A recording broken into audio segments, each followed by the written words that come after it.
Because when you're the center of our attention, everybody wins. It may not be what you're used to, but we think it should be. Welcome to The Difference at Finley Honda Henderson in the Valley Auto Mall. Listen to Cofield and Company weekday afternoons at 3 on ESPN Las Vegas, 1100 AM and 100.9 FM, KWWN Las Vegas.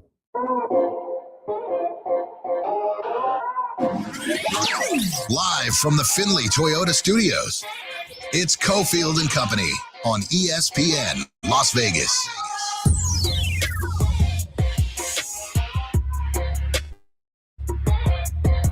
All right, here we go. Cofield and Company Tuesday, just less than 2 days away from, I guess a little over 2 days away from the NFL draft coming up on Thursday, Friday, and Saturday. Adam Hill is here. James is here. Here is the Finley Toyota Studios. Much to get into. I will try to stay calmer than I did yesterday. I got very geeked up yesterday over a lot of food topics. Might have to talk about giant wieners in Rockies land. I was sending tweets or text to my buddies up in Denver about, I think there was a radio tandem that I don't know how you put this cleanly. It was kind of chugging the biggin from both ends, maybe meet in the middle. It's like $40. It's $45, and it is actually, as I pointed out to my buddies, I'm like, you have the most expensive glizzy, like giant glizzy hot dog, and it's the worst one. Like it comes with nothing. It looks very plain. We had priced out some other ones last week. Believe it or not, Dodgers have one for like $36. The Rangers have an unbelievable one for like $32. The Raiders do? Rangers. Oh, okay. I was going upstairs next year. That's what I got distracted with. Did you see the $143 tomahawk steak that they were selling at WrestleMania? Oh, yeah. I had a couple. You had a couple. Yeah. Have you ever had a tomahawk steak in your life? Have you ever purchased one? I actually, I have several times, but recently I definitely had one. Money's good over at the RJ. Well, I wasn't paying. Yeah, exactly. That's the way you get it. Yeah. I'll feel good for you. So I was saying yesterday, I'm not really feeling the Mendoza energy. And then he did a radio tour. So we got some good stuff from Mendoza on the radio tour. But I really didn't even feel it nationally much. And now today I feel it because I saw a couple of conversations yesterday that get me a little bit jazzed up about Fernando Mendoza. Most often your comp, when you go on other radio shows, or you're doing mock drafts, if someone asks you, what's a comp for Mendoza? What do you give? Who do you give? Matt Ryan. Okay. I gave it about 6 weeks ago that physically the comp is Vinny Testaverde. Okay. And then on Fox 5, Triple SEN yesterday, I talked about, Mendoza being a top 15 quarterback in the NFL. That would be the hope. And maybe he's a little bit better. So like a top end MVP year before he has leg snapped, Derek Carr. Vinny Testaverde and Derek Carr don't excite people. Derek Carr actually has some mobility. I saw one today that I kind of liked of I'll say this only comparatively. I'm not saying this is what he has. He's a weak-armed Joe Flacco. But he doesn't have a weak arm though. But Joe Flacco's Joe Flacco's. I mean, when you say that, you said weak right? arm. I'm saying like relatively. Joe Flacco's like a freaking 102 mile an hour fastball pitcher. That's what I'm saying. That's why I said I'm not saying he's weak armed. I'm saying relative to Joe Flacco, a weaker armed Joe Flacco. Is that the number one pick in the draft? He won a Super Bowl MVP, and he is still playing. It's kind of like Testaverde. Like there was a second lease on life for Testaverde where he started to excel 34 to 36 years old. Raiders can't have that. They need him to be good now. No, they got Kirk Cousins. Mel Kiper was on with Kay Adams. I think Kay Adams has done an amazing job the last couple of days with a bunch of different conversations. Here's Mel getting all jazzed up about Fernando Mendoza. I think it's a great fit in Vegas. I know about under center. I mean, everybody comes out of college the same way. I watch their games every Sunday there. How many are they under center? So, yes, the Raiders more so. But, again, Fernando Mendoza always talks about one thing, Kay. You probably mentioned it. I'm going to try to crack the code. He is obsessed with this game. He's got a lot of Peyton Manning in him. Peyton Manning and Marvin Harrison used to be out there catching all day, every day, hours and hours and hours. And Fernando Mendoza will be that kind of guy. He's going to put a lot of pressure on everybody else in that locker room on that football team to be able to keep up with him. Okay, more than fair. Can I give a selfish complaint about Mel Kiper as somebody who his hair? That too. As somebody who is compiling, and actually right now I'm working on a story. Funny enough, story I'm working on at this minute is, okay, what are some of the negative things people have said about Fernando Mendoza? Where are the flags? Like, where are the caution flags? What are they? Just from you? No. It's a sampling from around. Oh, really? You found did you see the was it the Bob McGinn newsletter? He's 42 years he's done this, and the last 10 years he's only done anonymous. It's all anonymous because he talks to scouts and he's like, he used to put names on it and people get in trouble. So now he's like, all right, it's all anonymous. And there was not one positive. Really? Yeah. It was there. I mean, there was positive mixed in with negative, but there was not one that was like a glowing positive. There are things. My thing with Kuiper, as I'm working on something like this, like you could never quote him in a story because he has never said a complete sentence one time in his life. He just starts in the middle of a sentence. He just starts. Oh, the bites we have are complete sentences. Were they? Yeah, because we just take out the junk. I was going to say okay. The vast sound crew is very professional. But I heard he was starting. He was starting in the middle of sentences again. I know. That's what he just. Well, you're only going to get starts worse. and stops and starts and stops. You're only going to get worse as you get older. I'm not going to bag on the guy for getting older, but he does have this stream of consciousness where he goes on tangents. It's pretty wild. It would scare me to pick him in the first round. That's a quote. Okay, can we build on this one? No, I seriously, I definitely want to get to that. The other comp I made in terms of draft year, which has me feeling weird about the Mendoza pick, is the Jamarcus Russell year. It was such Russell went number 1, but the quarterback draft class that year was terrible. Yeah. And I think the Raiders looked at it and are like, well, we got to take him. Now, Lane Kiffin didn't want him. And I read the note yesterday that Matt Millen gave advice to the Raiders. Yes, that Matt Millen, who is the GM of the Lions, but a Raiders legend. And he gave advice to the Raiders at the time, don't take Jamarcus Russell because he's already shown us weird signs. This is when he's running the Lions. He's already shown us weird signs in terms of focus and prep, and look at how it turned out. But that 2007 draft, and I don't know what this draft is going to turn out to be, but it seems like the drop-off, is there any other good quarterback in this draft? And normally I would say there's always a good quarterback in the draft, but that's not always the case in the history of the NFL. Later in that draft, Jamarcus Russell was taken 1, but Brady Quinn was the next quarterback. Kevin Cobb, John Beck, Drew Stanton, Trent Edwards. Well, you like him. I heard Isaiah Stanback, Jeff Rowe from Reno, Troy Smith, who actually had one of the longer careers. Yeah. He was a 5th-round pick. But my point is that draft was awful for quarterbacks, and Russell was the shining star amongst guys who were barely even third stringers. I heard Drew Stanton referred to last year as a prominent, successful NFL starting quarterback.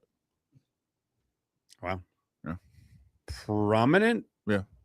Successful? No. Yeah. Not to bang on him. He made the NFL. It was random that came up last year. Yeah. Ugliness. Yeah. Okay, this is what gets me excited because we've heard Mel make references to some of the real smart quarterbacks in NFL history. Here's a little more Mel Kiper with Kay Adams. So I think it's a great setup for him. And they got hurt in a division where they knew, Kay, you have, and I'm big on this, Kay, you have to keep up with your division. And now you have to keep trying and keep taking shots and keep trying to find that quarterback. When you're in a division loaded with great quarterbacks, we talk about it with Darnold, Stafford, and Purdy. How about that division that they're in? So they got to keep trying to get that quarterback. The Raiders and Mendoza fell in their lap. They earned the number 1 pick. Mendoza's there. You take him. And now that gap, when you talk about Herbert and Mahomes and Knicks, now you're going to be right there, you hope, with them. And now you give your Raider Nation a chance to believe that, hey, we have hope that Fernando Mendoza can get us to the point where we can compete with all those other quarterbacks and be right there where we're debating, maybe not Mahomes, we're debating Herbert and Mendoza. Are we going to debate Herbert and Mendoza? I'm going to debate that one blew me away. I'm like, crazy. Well, that's a lot better than the 15th best quarterback in the NFL that I was projecting. If he's Herbert, and Herbert still has some warts, like he's got to turn the corner in terms of winning. But if he's Herbert, okay, let's go. That's a good number 1 pick. Yeah, I'm debating where the period goes in that one sentence that he just. he likes to talk, man. He gets fired up. Yeah, that's a crazy. I heard somebody said he is Joe Burrow. Not he might be, he could be. He is Joe Burrow. I think Vincenzo, who's coming up, Vinny Bonsignore is coming in from Pittsburgh in just a couple minutes. I thought he compared him to possibly a Burrow type early on. Yeah, I mean he's the best quarterback in the class, I think. I mean, I do think there's definitely, if you watch just film, I think you would say Simpson probably more NFL ready, probably has better film in general. But he's short. He hasn't played that many snaps. You don't have a full book on him. Struggled down the stretch when he got hurt. Like all those things. I think Mendoza is the number 1 prospect for sure. But as you said, when it's a weak class, number 1 prospect, what does that mean necessarily? I think ordinarily you would have tried to trade out. I don't think. a whole lot of teams were clamoring to get into that number one spot for a reason. Everybody knows next year is going to be better anyway. The Jets are intriguing. Like if they do end up taking Simpson, they literally put all their eggs in next year's basket. And like, let's just go ahead and take Simpson. That would be a funny move for me. But yeah, I don't think there's much beyond that. And so he becomes the de facto number one. And then you start making cases for why he's great because he's going number one. I don't know if that's necessarily the case. I think he'd be really good. I think he's really competitive. He's smart. He can read defenses. He can make pre-snap decisions, all that. But I think when there is trouble in the pocket, there's real trouble. A lot more coming up on the breakdown of Fernando Mendoza. Adam Hill's mock draft is out, so we'll go through his mock draft in the first round and more comps. The Herbert comp is something that we will build on. Man, if Fernando Mendoza is Justin Herbert, Raiders are getting a hell of a quarterback at number one. Giveaway time, 364-1100. David Benavidez and Zerto are going at it. Cinco de Mayo weekend, May 2nd at T-Mobile. Benavidez, Zero. You can grab your tickets if you don't win these at AXS.com.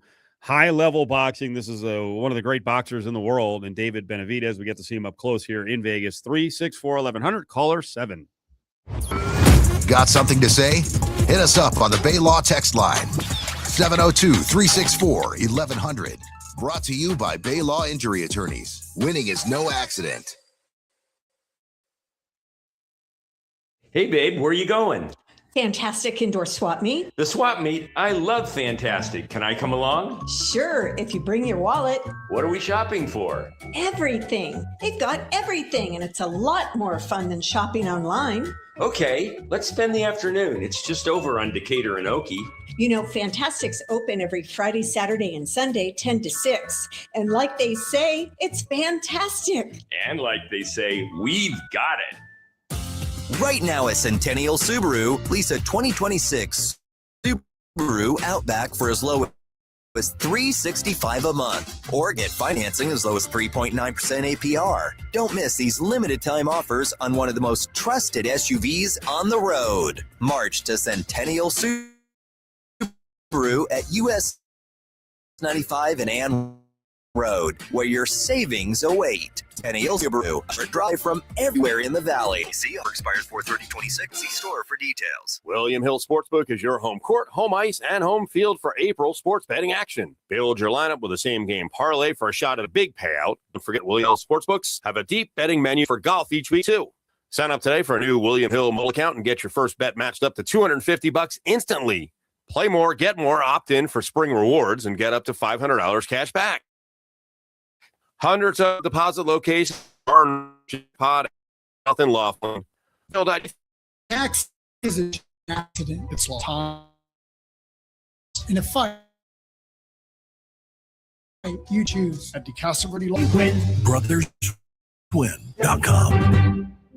When choosing a provider to help make funeral or cemetery arrangements, families turn to us for professionalism, compassion, and impeccable attention to detail. Our 5-star reviews are proof of this, and we stand behind all the families we serve with a 100% service guarantee. We're Palm Mortuaries and Cemeteries. Find us at DignityMemorial.com. See associate for details.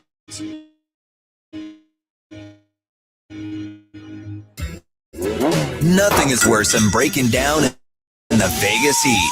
Sitting in most breakdowns can be prevented. At Meineke, we check your battery, fluids, and more with a free digital inspection so you know exactly what your car needs. And right now, a synthetic blend oil change is just $34.95. Now open in Pahrump. Get in, get out, get peace of mind. Meineke, doing car care right. Hey, it's Cofield. I'm teaming up with Nevada Brew Works to brew my own beer, and when it's finished, we're going to celebrate the beer release at the Nevada Brew Works Boca Park location. I was in there the other night, got the Western Barbecue Burger, a lager, and the Hefeweizen. All were dynamite. Nevada Brew Works in Boca Park. My neighbor used to keep his house nice and tidy. He dressed sharp, too. Now, I don't know, things have been off. The lawn's overgrown. Trash just sits there. He doesn't even comb his hair anymore. Could it be his new friend that's been coming around? He says he's fine, but I'm worried. Maybe I'm overthinking it. Something just doesn't feel right. I can't keep pretending everything's okay. Hi, I'd like to file a report. Trust your instincts. Make the tough call. Report neglect to Adult Protective Services anonymously. Call 888-729-0571 or visit nevada211.org/APS. This message is sponsored by Adult Protective Services, aired in cooperation with the Nevada Broadcasters Association and this station. This is JT the Brick for Finley Volvo Las Vegas. How about a 39-month lease for only $639 for the 2026 Volvo XC60 SUV? What a beautiful car. That's $39.98 due at lease signing, 10,000 miles per year. And you want to talk about a refresher. Mid-size luxury SUV, I got one for you. If you're considering buying or leasing a luxury SUV, you have to see and test drive a Volvo. The Golden Circle Sports Bar inside Treasure Island Hotel and Casino is the best place to watch games on the Strip. There's a huge video wall and over 55-plus screens throughout the bar. Place your sports bets at the new STN Sportsbook. The menu with the Golden Circle Burger, the Linebacker Bison Burger, Philly Cheese Steak, the Polish Sausage, and so much more is dynamite. The Golden Circle Sports Bar's happy hour is amazing with $5 draft beers every day from 10 a to 6 p. Treasure Island, the Vegas destination for those seeking a contemporary resort experience with an ideal location on the Las Vegas Strip. And remember, parking is always free. You know, a lot of lawyers who advertise here don't even live here. If they say Nevada, they're not from around here. If they think our capital is Las Vegas, they're not from around here. I'm Richard Harris, and I am from Nevada. I grew up here. I went to school here. I raised my family here. No one knows Nevada like we do. If you've been injured, call me, Richard Harris, of the Richard Harris Law Firm, 444-4444, just in case. It's Cofield and Company on ESPN Las Vegas. All right, getting juiced up for the NFL draft is the comps for Fernando Mendoza continue over the last couple months to come in quickly and furiously. Saw Todd McShay and Daniel Jeremiah have a conversation with Russillo about Justin Herbert equaling Fernando Mendoza. So we'll build on that. On the ground in Pittsburgh, covering the NFL draft for Raider Nation Radio 920 and the California Post, is Vinny Bonsignore up with Adam Hill and Cofield. What's up, Vinny? I'm doing good, Adam. I miss you out here in Pittsburgh. I know you were kind of half excited about not making the trip to Pittsburgh, but the weather's beautiful. I just picked up a pie from Pizza Lupo over in Lawrenceville, Pennsylvania. I just texted you a picture. I got it. Thinking about you as I'm getting ready to dive into this pepperoni and sausage. It's a great pizzeria here in Pittsburgh. So I'm thinking about you, brother. Is Pittsburgh known for its pizza? Steve's showing my phone to the camera. I have text on there. It's good. Steve, is Pittsburgh known for its pizza? I feel like they're more like a sandwich pierogi type of place. I mean, we could talk about pierogies, yeah, but no, it's an Italian food place. There's a lot of Italians here, so wherever we are, we're going to bring some pizza and some really good Italian food. So it's not known for its pizza, but it's kind of a quiet, down low, really good place for pizza and great Italian food. Great Italian delis too, by the way. Okay, yeah, I've heard that. I am glad that I'm not there. You mentioned it. I'm very thankful to Fernando Mendoza for staying in Miami and to his family. I appreciate you. But what is the vibe there? What is the sense that the draft is coming up in just a few days? Is starting to feel like it? Well, we're not in Pittsburgh right now. We're in Pittsburgh. Okay. There's a lot of signs. There's a lot of signs playing off of the NFL draft here in PA. So I'm staying over by the University of Pittsburgh. Really nice area. It's a nice quaint area. I'm thinking about Aaron Donald and Tony Dorsett. And Dan Marino, and you think about the University of Pittsburgh, by the way, for a school that's not known for its football necessarily, like square foot or square mile, it's like it's got this unbelievable Hall of Fame quality history to it, even though they haven't had a whole lot of success. But when you go through the alumni, Darrelle Revis, there's so many really good players, but you're like, Pittsburgh, but I never really thought about Pittsburgh as a football power, but they've got some of the high top end talent. So the vibe is this is definitely football heaven out here in Pittsburgh. There's no question about that. It's the sport in this part of the country. So and I think everyone is excited about putting a great show out there for the world to see, and the weather is definitely cooperating. It is beautiful out here today. It has felt like a foregone conclusion for a while. What's going to happen at number one? What is the sense of maybe where the draft gets exciting? I feel like it's 3, but what is the sense around there?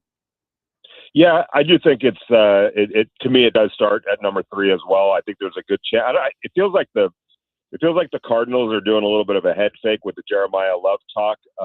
Although I did talk to a general manager today, and he was like, "Look, out of desperation, that general manager is I mean, he's got to do something at this point, right? So bringing in a player with some star quality like Jeremiah Love, maybe that makes a little bit of sense for him. But I'm kind of thinking that they're begging somebody to come up and trade with them. Maybe it's somebody that has their eye on Jeremiah Love, but we'll see. But I agree with you. I think that's where the draft begins. The sense that I'll ask this part. Have you heard much talk? And we asked John Spytek about this a little bit the other day, and we're hearing it quite a bit. But I don't think people on the outside are putting it together. They're greatly reducing the amount of time that people are on the clock. Like, do you feel like this is going to impact how many trades we see? Because I see people say we're going to see all kinds of trades, but if there's not that much time, I don't think we will see that many.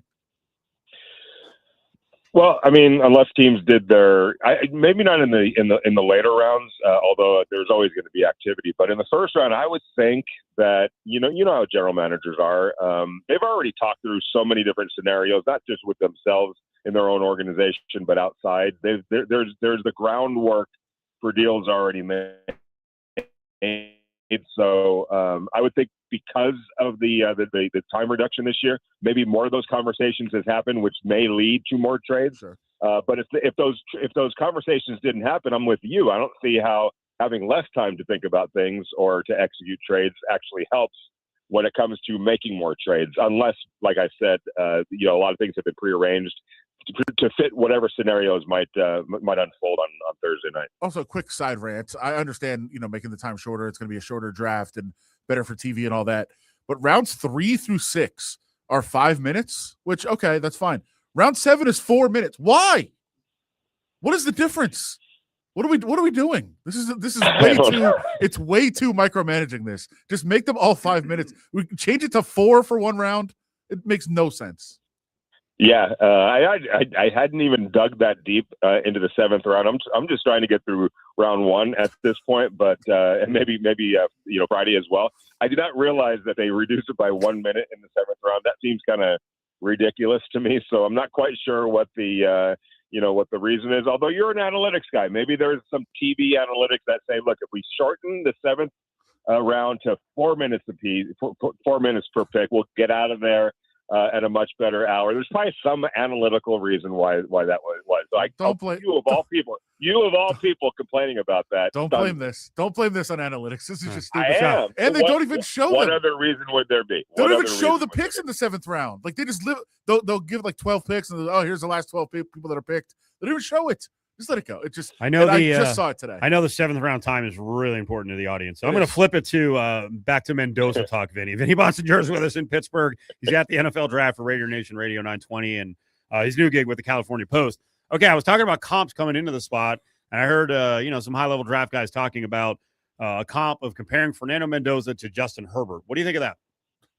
I don't see that at all, to be honest with you. I'm more along the lines of the flourish of like a Jared Goff, a little bit of better athlete than Jared Goff. Better, I mean, just bigger in stature, not so much in height. They're both around 6'5", 6'6" or so. But in terms of the just the power, I think Fernando Mendoza has that, on Jared. But all other aspects of their game, the intellectual aspect of the game, the competitiveness, the toughness. You go watch Jared Goff back at Cal. He was getting his head taken off on a weekly basis, but kept getting up and coming back for more. Fernando's kind of cut out of that same cloth. So I would that's more where I would turn rather than a Justin Herbert. People got to remember Justin Herbert's got a cannon for an arm. It's one of the strongest arms in the NFL. I don't think that Fernando rises to that level. Not that I think that that's the all-important attribute, but Justin's got to beat a little bit on the arm strength. So that was Daniel Jeremiah McShay. So they had him graded about with Herbert. Now another scout in a recent story that Adam's pointing to at the open of the show, scout said, unnamed, Jaden Daniels, Caleb Williams, Drake May, he would be below those guys for me. I saw them right away as franchise quarterbacks. So this guy lacks mobility. You need brains, accuracy, and wheels. Where are the wheels on this guy? Is that the biggest question with him, is creativity and the mobility? Yeah, I would say that. Going back to Herbert, if they're saying that he grades out the equivalent of Herbert, maybe not exactly the same as a Herbert in terms of the traits, that makes sense because I do think that he's an upper echelon potential quarterback in the NFL, which is what I feel like Justin Herbert is. So just saying that, but yeah, I mean, he's done enough for me with the legs and the feet and the mobility to suggest that he's not going to be incompetent back there. He's not going to be Tom Brady necessarily as an athlete back there. If you go back and watch him at Cal, there were a lot of design runs, a lot of them just kind of quarterback draws. He did make some things happen with his legs. It's not an elite attribute that he has whatsoever, but he's not a statue back there as well. For me, and I'm gonna say this, I think he ends up having a better career than Drake May. I know that he doesn't have the same attributes as Drake May with the legs, but I think he's going to end up being a better overall quarterback than Drake May, even though it's going to be a little bit different. And the leg, part of it's not there. The wheels part of it is not there. But I think he's going to be an overall better quarterback than Drake May. Vinny Bonsignore pitching in on Cofield and Company on ESPN Las Vegas. He's in Pittsburgh getting ready for the draft on Thursday. So they were going to get the 14th pick in the draft in that deal with the Ravens for Max Crosby. That came unraveled. How much does their plan change? Like, I wonder what they had slotted at 14, what they were going to look at, and now what they look at with their actual second pick at 36. Yeah, they were going to have a lot to really consider at 14. I know that was a disappointment for them. Not so much getting Max Crosby back. How can you argue with that? But just the fact that the tantalizing thoughts of having the first pick overall and then being able to have the 14th pick overall, which gave you a lot of options to maybe trade down, maybe pick up an extra second round pick or even a first round pick next year. There were a lot of possibilities there at 14. Me personally, when you think about a guy like Mekhi Lemon or Jordan Tyson, the wide receiver from Arizona State, one of the offensive linemen, Caden Proctor from Alabama, you would have had your choice at a lot of different positions of need, and some guys that have a chance to be really good players in the NFL. But that's no longer on the table. They do have Max Crosby back, and that's always a good thing. But you never know what's going to happen with that either. I know that there's people in the NFL that would love to have Max Crosby on their team and don't believe that it's necessarily over in terms of potentially trading for him. It's a little bit more difficult now. Teams have spent a lot of money. You have to, at the time of exercising any trade for Max Crosby, you have to be under the salary cap enough. This isn't like it was back in March where the Baltimore Ravens didn't have the salary cap space, but when they made the trade, but it was okay because they had 6 days to figure that all out, or however many days to figure out all out. Now, if a team trades for Max Crosby, you have to have the salary cap. You always retroactively go back and turn that salary into a signing bonus and create some room for yourself and some breathing room for yourself on the cap. But you have to have that space available, and on top of that, you have to have $30 million if you want to on hand to be able to convert that salary to a bonus. Not every owner is going to sign off on that, so it's a little bit more difficult, a little bit more complicated. But where there's a will, there's a way, and I would imagine the Raiders are still taking calls on Max Crosby. So after quarterback, which we assume they draft in the first round, what in your mind is their biggest need? I think it's wide receiver, Adam. You could go defensive line as well. I do think that there's an X wide receiver specifically. Look, Jack Bech and Dante Thornton. It's hard to sit here right now and say, yeah, this is what the Raiders have in either of those players. In both of their cases, they just didn't show enough, whether it was because of opportunity or what they weren't doing in practice to get on the field to play a bigger role than they did. To me, there are two question marks right now, and I think that inside the building, they understand that they need more explosiveness at that X wide receiver position to kind of complement what they have. In Brock Bowers, obviously the number one receiver when you cut it all down. Bringing in who they brought in free agency and Trey Tucker, but they need, to me, bring in another explosive type of a playmaker to complement all of that. Still my favorite question of the offseason to John Spytek at the Combine. Do you see Jack Bash as a true number one receiver in the NFL? I mean, I don't think that anyone ever saw him that. I know. It's my favorite question. Yeah. It's my favorite I got question. you. It was great. I'm following along and, now. Yeah. Spytek said, I see him as a good football player. Right. I don't think John Spytek saw him as a number one wide receiver the day that nobody did. Thank you for jogging my memory. Yeah, that was one of the all timers. Vinny, what do you got coming up in terms of coverage on Raider Nation Radio 920 and the California Post? Yeah, we'll be out here tomorrow. They're going to have availability with all the players, such as it is. I think there's 14 or 16 players that are going to be available. They're going to be at a local park with some local kids. So me and Q will be out there talking to them, get some thoughts, some last second thoughts as lives are about to change for a lot of these players.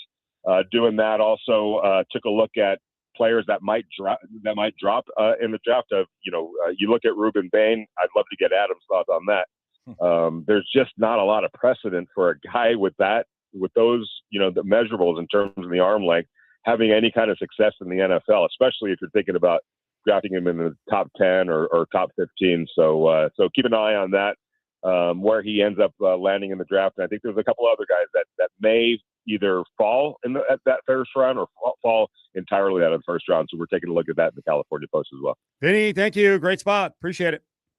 All right, guys. Have a good one. There he is, Vinny Monsignor, Raider Nation Radio 920, up with Cofield and Company here on ESPN Las Vegas. On the way back, good tease by Vinny. Ruben Bain, we'll see where he goes in Adam's mock draft. Adam's final mock draft. We'll roll through the mock draft throughout the show. Where does Bain land at one point? Maybe challenging to be the second pick in the draft. Maybe not so much anymore. Sunday Night Baseball on ESPN Radio. It's a primetime showdown in KC. And the Royals unloading. Bobby Witt Jr. leads the Kansas City Royals against Mike Trout and the Los Angeles Angels. Sweeping, and he makes the grab. What a catch. Mike Trout, you saved the game. Unbelievable. The Angels at the Royals on Sunday Night Baseball. Coverage begins at 6:30 Eastern, with first pitch at 7:20 Eastern on ESPN Radio and on the ESPN app.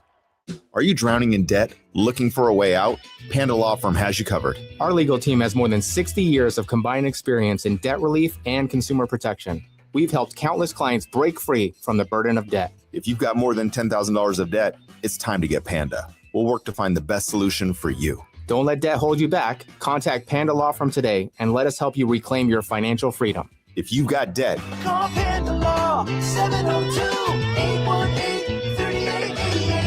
Spring into cash for betting sports on the William Hill mobile sports app. With the William Hill Cash Rewards program, you can earn up to $500 in cash. Earn Spring Rewards points for mobile wagers made until May 31st, win or lose. And you can earn even more Spring Rewards points for teasers, parlays, and same-game parlays. It's Cofield. You can find the bet you want by hitting the Quick Picks tab. Find those bets 10-1 or less, all the way up to the dream hit at over 60-1. Sign up for the William Hill mobile sports app today and opt in to enroll in Spring Rewards. To see participating locations, visit williamhill.us. Right here in our backyard, sellers trust Purple Wave Auction to move their equipment, from excavators and ag equipment to trucks and specialty trailers.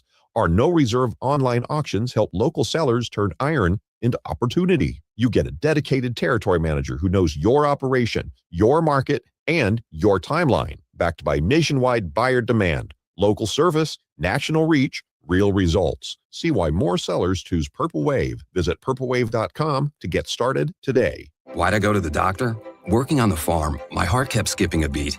I didn't think much of it, but my daughters made me get checked out. Turns out I have atrial fibrillation, which increases the risk of stroke about 5 times.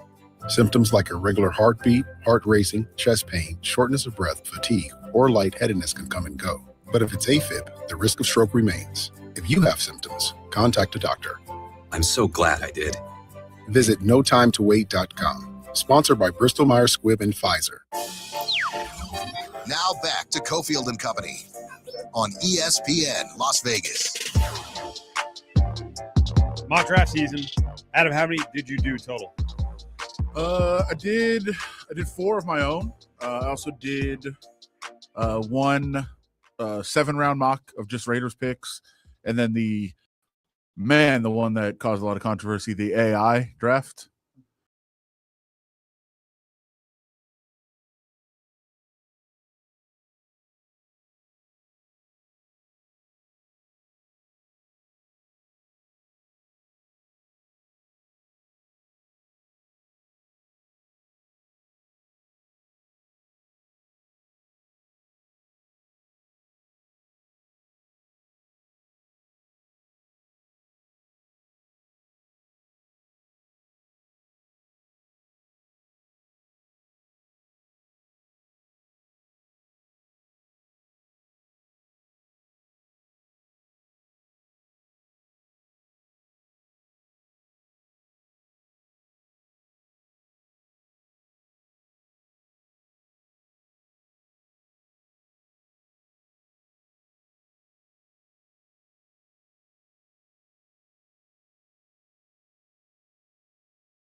situation, same measurables, all the same things I've done, and judge them against what you see on their tape and everything else. So you're trying to balance all those factors. And traditionally, guys that have arm length that short, that small of arms, in your world, arm lengths that short have not succeeded as edge rushers. Just like, but data is data, and I believe in data a lot. I'm an analytics guy, but like there are things I'm just pointing it now about. There's a number about of the last 70 quarterback prospects who have had negative play rates over 7.5%. Only 5 have been successful of those 70. You're like, oh, well, that's not good. What was Mendoza? 8.4. Oh, that's a huge red flag. He obviously can't succeed. It's 5 out of 70.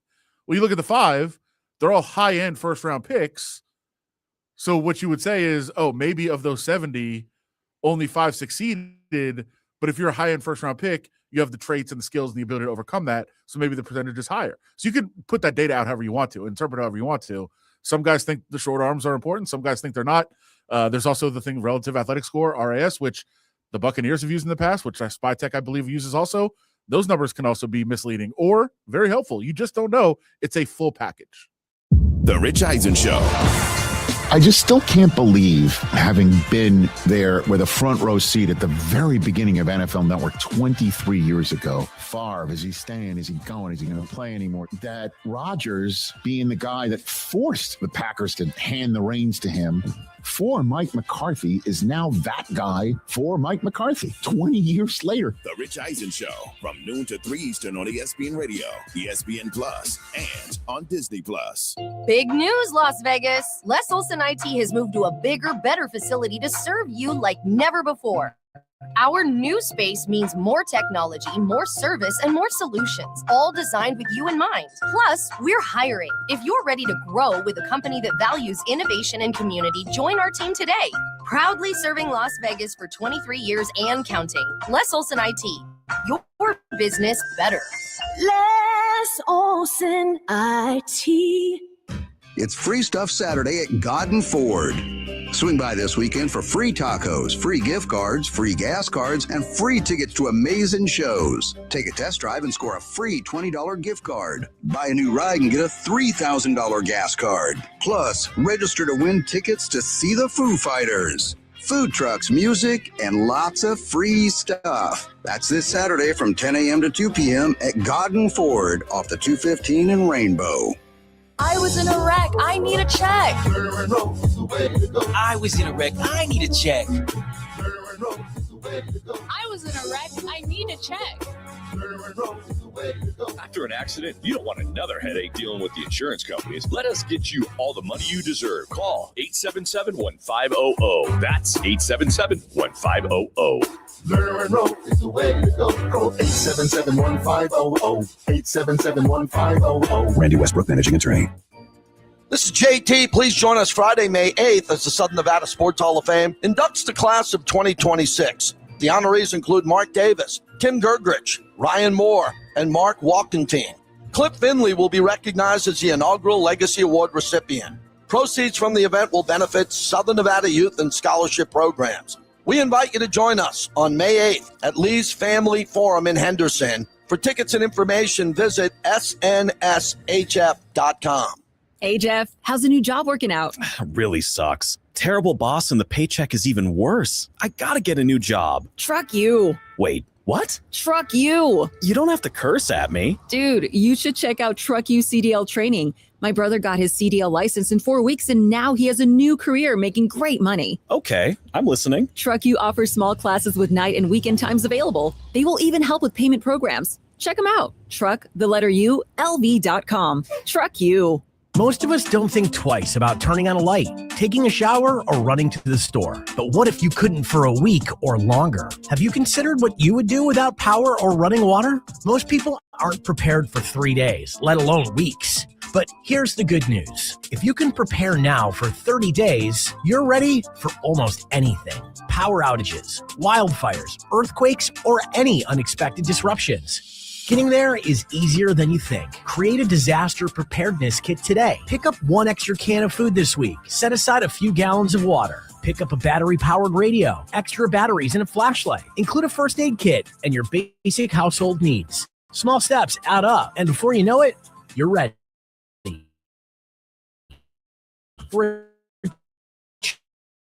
checklist and more info, visit OE Emergency Management Homeland Security and your local emergency manager's office in cooperation with the Nevada Broadcasters Association and this station. Texting enrolls you in a recurring automated marketing text messages. Consent not required to purchase. Message and data rates may apply. The team's looking good this season. I think so. Man, I miss playing football. Ever since I turned 40, I just can't find that fire I used to have. Think it could be lower testosterone? What do you mean? I was feeling the same way. After 40, the body has less testosterone, and men lose their edge. That's why I take Nugenix Total T2. That's the testosterone booster, right? Yes, but Total T2 is their brand new formula that skyrockets nitric oxide levels in as little as 3 hours. Since I started taking it, I've been lifting like when we played for Coach Carter. My energy is way up, and it even spiced up things between me and the missus. Are they still giving out complimentary bottles? Yep, just send a text. Text TIP to 215-215 for your complimentary bottle of Nugenix Total T2, the next generation testosterone booster. Text now and we'll include a bottle of Nugenix Thermo X, our newest, most powerful fat burner ever, absolutely free. Text TIP to 215-215. That's TIP to 215-215. These statements have not been evaluated by the FDA. This product is not intended to diagnose, treat, cure, or prevent any disease.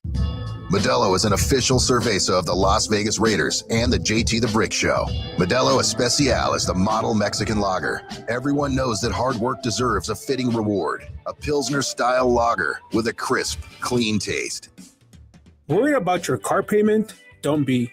Drive happy with a Westar Credit Union auto loan. Whether you are ready for something new or want to refinance your current ride, we've got you with affordable payments and easy approvals. Picture yourself behind the wheel, windows down, music up, on the road to what matters most. Apply today at westar.org or stop by your nearest branch. All loans are subject to approval. Terms and conditions apply. Must be a member to borrow. Membership requires a savings account with a minimum balance. How do we get so many large verdicts and settlements? We don't back down. Over 300 wins of $1 million or more and counting. Who you hire matters. Call the Richard Harris Law Firm. 444-4444, just in case. This sports update is brought to you by the William Nevada Mobile Sports Account, where you can earn up to a $250 bonus bet after placing your first wager. Sign up today and you'll never miss another bet. Go to williamhill.us for more info. Tonight, just after 6:30, the puck will drop at the Fortress as the Vegas Golden Knights host the Utah Mammoth in Game 2 of their playoff series. The Vegas Golden Knights are up 1-0. Tomorrow, the Henderson Silver Knights will start their playoff series against the San Jose Barracuda. Puck drop set for 7 o'clock. Now back to Cofield and Company on ESPN Las Vegas.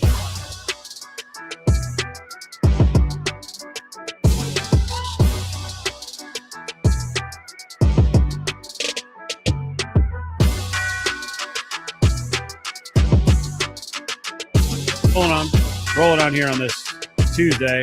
RJ Clifford coming up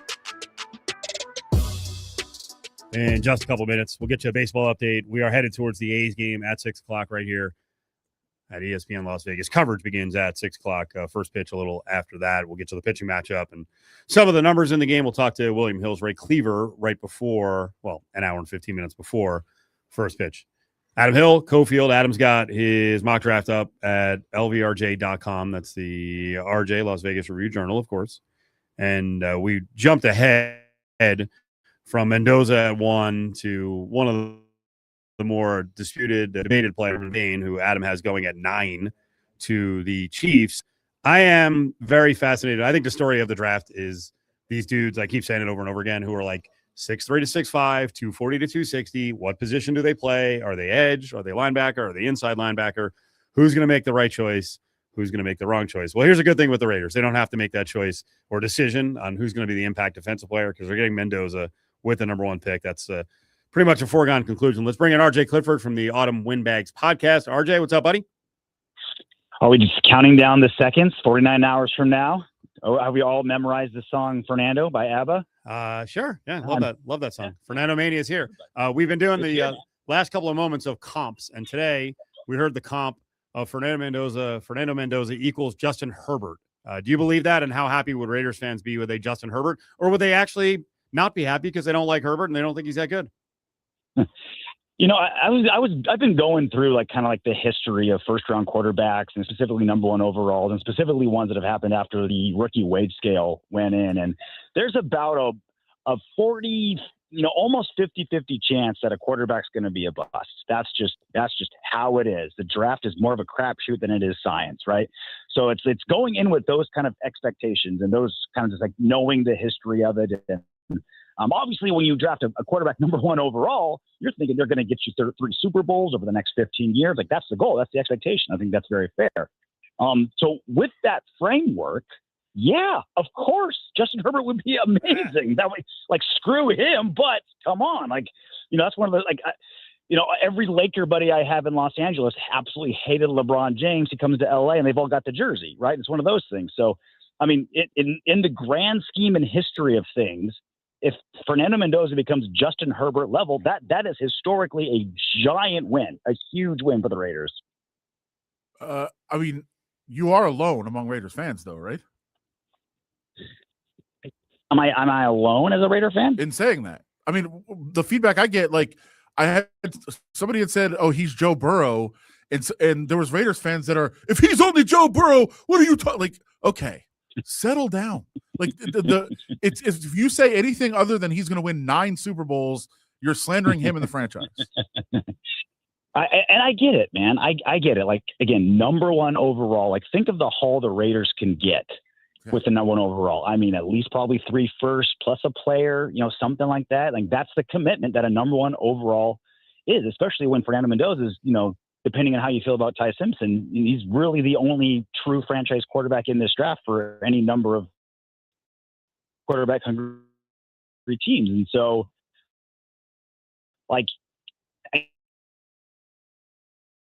I get the excitement, I get the value for, but it's you're looking at Heisman. The Raiders have completely set the table for him, from Cody to the $1 billion center. Looking at clear entire and correctly so, the entire and for the entire franchise is developing Fernando Mendoza position to succeed.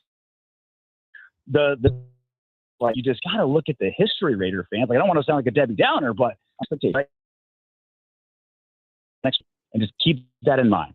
RJ Clifford on ESPN Las Vegas from Autumn Windbags podcast. All right, the debate begins with the 2nd round pick and the 3rd round pick. Let's talk 2nd round pick.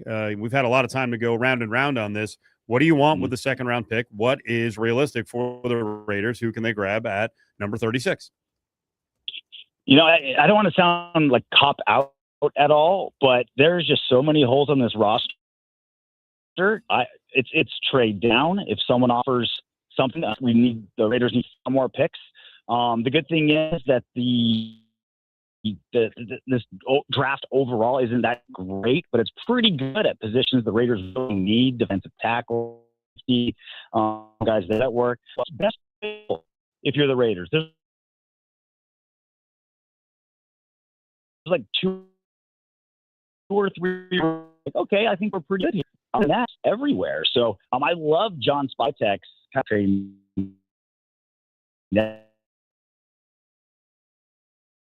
Sounds like the phone's always open, because like I said, the draft is much more of a crap than it is science, but value still matters. If you couple day numbers. Is that likely, Adam, that they could actually get multiple picks? Potentially. I know they're always in the market for that. Yeah. They could also move up, right? I mean, that's something they could do if they have a guy that they want to target and move and get.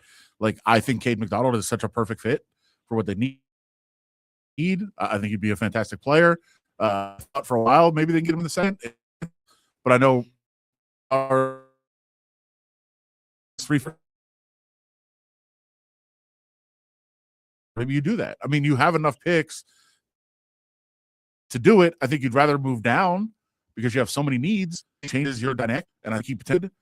Then you have to be open to that. I think there's all kinds of possibilities, and there's all kinds of ways to take advantage of. Every team wants capital next year.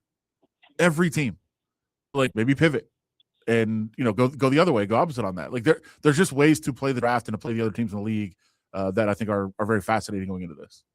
I just don't want scouts, because obviously this guy like Adam, like, these NFL scouts, like young guys coming up, and it's not just Spy Tech, not just the head of the scouting departments, but all like the interns, guys coming up, guys like the first year, they latch onto somebody and they're like, this is how I'm going to get big. I'm going to get my eye on this guy. They're going to draft him. I'm going to get credit for him.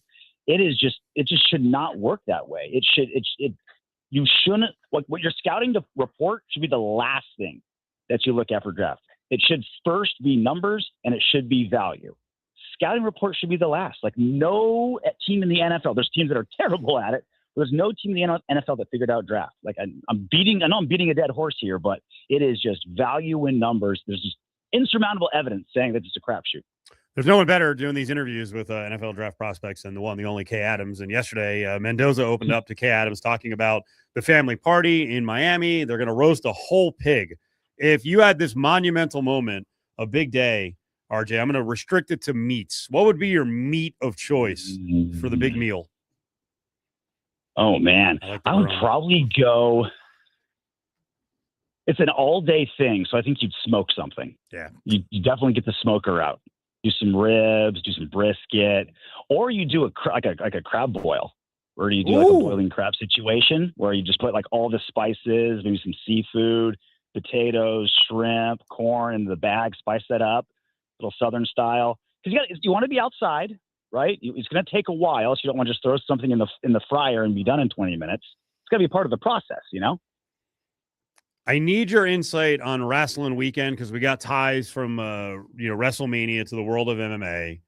Brock Lesnar sat in the ring after his fight against Obafemi, and took off his boots, his fighting gloves, and then kissed the mat.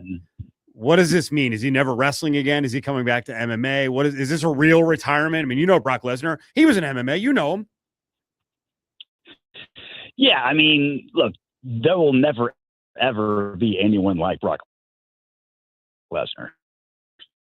I mean, then from an NCAA wrestling champion to he became a UFC champion, his fourth pro fight ever, knocking out Randy Couture, defended against Shane Carwin, retired for years, came back and beat Mark Hunt, part of UFC 200.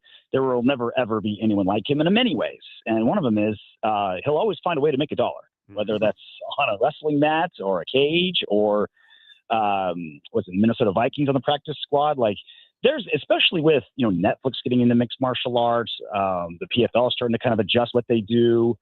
Jake Paul's always kind of flirting with that. I mean, Brock Lesnar just fits perfectly into all those situations, but he does a very good job of making himself scarce. Like time's off, and he does like little mini retirements because scarcity needs value. So I don't think we hear anything from him for a while, but I think he'll pop up at some point, demand 8 figures, and we'll get it.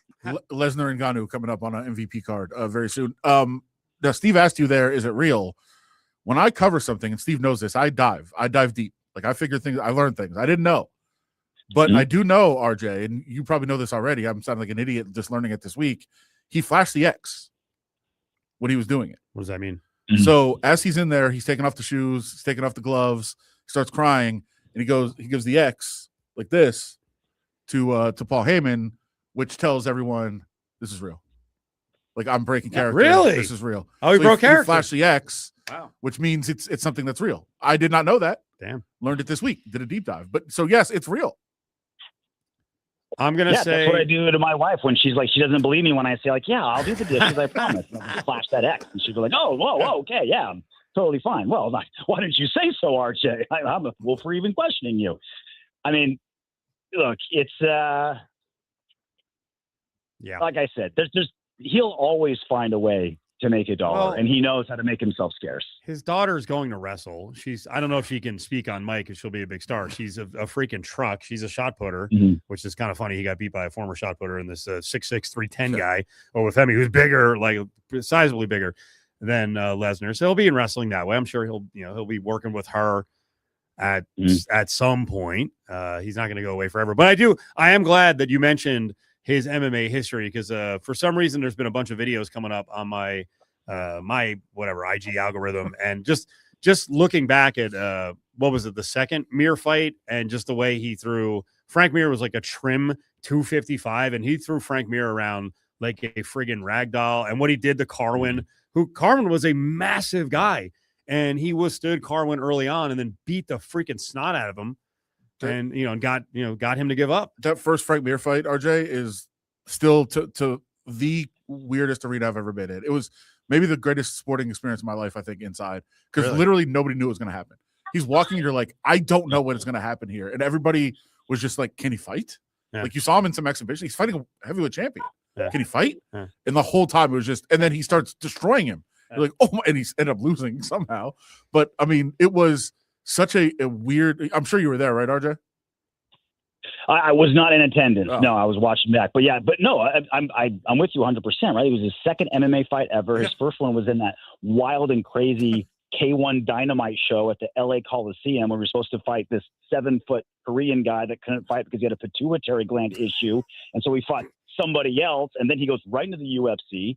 And yeah, to your point, like he never really learned to fight, but he could.